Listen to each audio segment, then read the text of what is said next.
My name is Dr. Roy Guerrero. I'm a board-certified pediatrician and was president at Uvalde Memorial Hospital the day of the massacre on May 24th, 2022 at Robb Elementary School. I was called here today as a witness, but I showed up because I am a doctor. Because how many years ago I swore an oath to do no harm. After witnessing firsthand the carnage in my hometown of Uvalde, to stay silent would have betrayed that oath. Inaction is harm. Passivity is harm. Delay is harm. So here I am, not to plead, not to beg or convince you of anything, but to do my job, and hope that by doing so, it inspires the members of this house to do theirs. I've lived in Uvalde my whole life. In fact, I attended Robb Elementary School myself as a kid. As often is the case with us grown-ups, we remember a lot of the good and not so much of the bad. So I don't recall homework or detention. I remember how much I loved going to school. What a joyful time it was. Back then, we were able to run between classrooms with ease to visit our friends. And I remember the way the cafeteria smelled at lunchtime on hamburger Thursdays. It was right around lunchtime on a Tuesday that that gunman entered the school through a main door without restriction, massacred 19 students and 2 teachers, and changed the way that every student at Robb and their families remember that school forever. I doubt they'll remember the smell of the cafeteria or the laughter ringing in the hallways. Instead, they'll be haunted by the memory of screams and bloodshed, panic and chaos, police shouting, parents wailing. I know I will never forget what I saw that day. For me, that day started like any typical Tuesday in our pediatric clinic. Moms calling for coughs, boogers, sports physicals, right before the summer rush.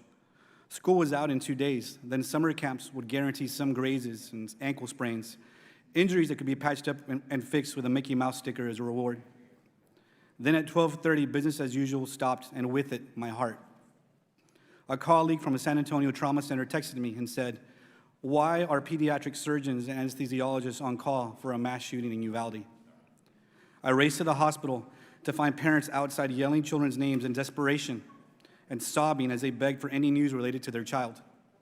Those mothers' cries I will never get out of my head. As I entered the chaos of the ER, the first casualty I came across was Mia Cerrillo. She was sitting in the hallway. Her face was still clearly in shock, but her whole body was shaking from the adrenaline coursing through it. The white Lilo and Stitch shirt that she wore was covered in blood, and her shoulder was bleeding from a shrapnel injury.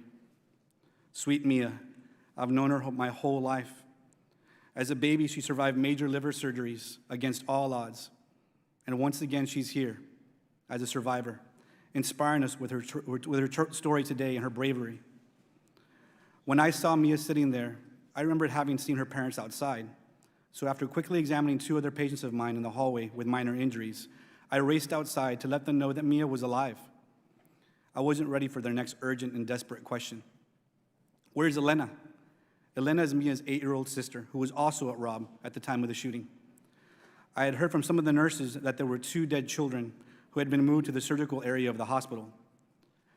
As I made my way there, I prayed that I wouldn't find her. I didn't find Elena. But what I did find was something no prayer will ever relieve. 2 children whose bodies had been pulverized by bullets fired at them, decapitated, whose flesh had been ripped apart, that the only clue as their identities was a blood-splattered cartoon clothes still clinging to them, clinging for life and finding none. I could only hope these 2 bodies were a tragic exception to the list of survivors.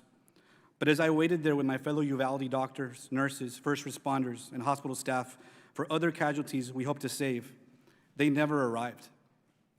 All that remained was the bodies of 17 more children and the 2 teachers who cared for them, who dedicated their careers to nurturing and respecting the awesome potential of every single one, just as we doctors do.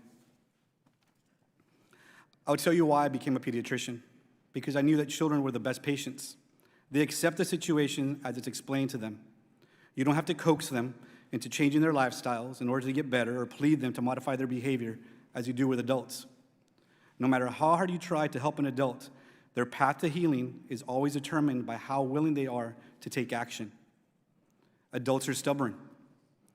We're resistant to change, even when the change will make things better for ourselves, but especially when we think we're immune to the fallout. Why else would there have been such little progress made in Congress to stop gun violence? Innocent children all over the country today are dead because laws and policy allows people to buy weapons before they're legally old enough to even buy a pack of beer. They're dead because restrictions have been allowed to lapse. They're dead because there are no rules about where guns are kept, because no one is paying attention to who is buying them. The thing I can't figure out is whether our politicians are failing us out of stubbornness, passivity, or both. I said before that as grown-ups, we have a convenient habit of remembering the good and forgetting the bad. Never more so than when it comes to our guns.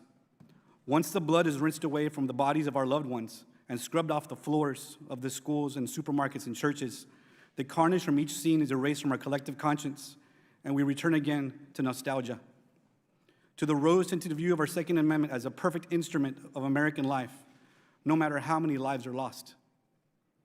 I chose to be a pediatrician. I chose to take care of children.